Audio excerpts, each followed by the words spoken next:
Have you ever heard of Parkinson's law? Probably yes, probably no. But in this video, I'm going to be showing you how businesses are affected by the Parkinson's law. So stay tuned and see how you can cut costs, save time in your business.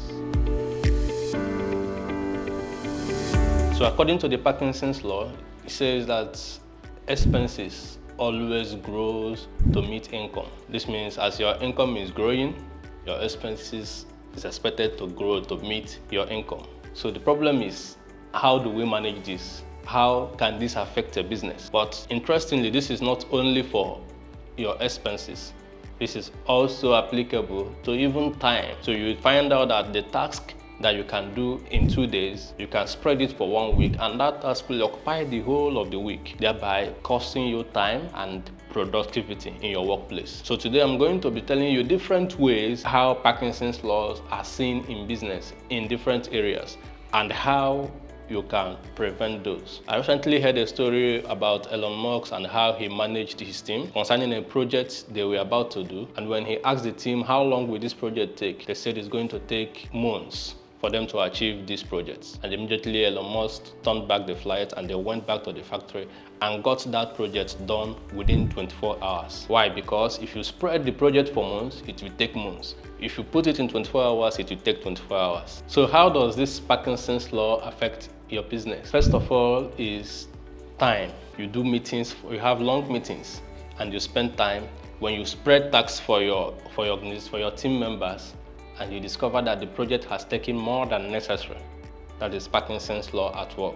Your expenses is always increasing as your revenue is increasing. Your expenses is increasing to match your revenue in growth. So if your revenue grows by 2% and you discover that your expenses have also grown by 2%, that is Parkinson's law at work. These are the two major ways businesses are being affected by Parkinson's law.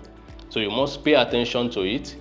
Pay attention to your expense growth, pay attention to your time management. How do you do this? So for you to achieve this, to kill the Parkinson's law in your business, you have to set strict time limit to all activities.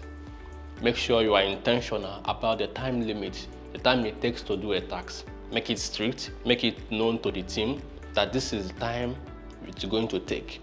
And make this time as strict as possible. Because what we found out is, the stricter the time, the more you force your team members to adjust, and at the end, they will actually achieve the goals and the tasks in the set time. Number two is by blocking out time. So when you want to do your meeting, tell yourself ahead of time that this meeting is going to end in our time. Once it is 1 hour, end the meeting. By blocking out this time, it makes you not to spend time discussing things that are not relevant. It makes you to focus on the targets and discuss only things that are relevant to the subject of the meeting. Meetings only take time when people begin to exaggerate things that are not important. But when you have told yourself that it's going to take only 1 hour for us to end this meeting, you have blocked the time ahead of time, and then everybody is going to adjust to make sure that what is needed is achieved within 1 hour. Thirdly, set your expense limit. This is how we are going to spend this month. This is what we are going to be spending on. We are not going to spend more than this. When it comes to spending more than this is the penalty. This is the task we are going to give ourselves to ensure that we don't spend more than our limit. And finally, do regular auditing on your business. When you have professional auditors who can help you optimize your process, reduce costs, reduce expenses, this is another way to deal with Parkinson's law and make sure that you stay afloat at all times, maximizing your resources while minimizing your expenses. I hope this video is going to add more benefit to you as you try to practice these rules I've given you today. Thank you. See you in the next video.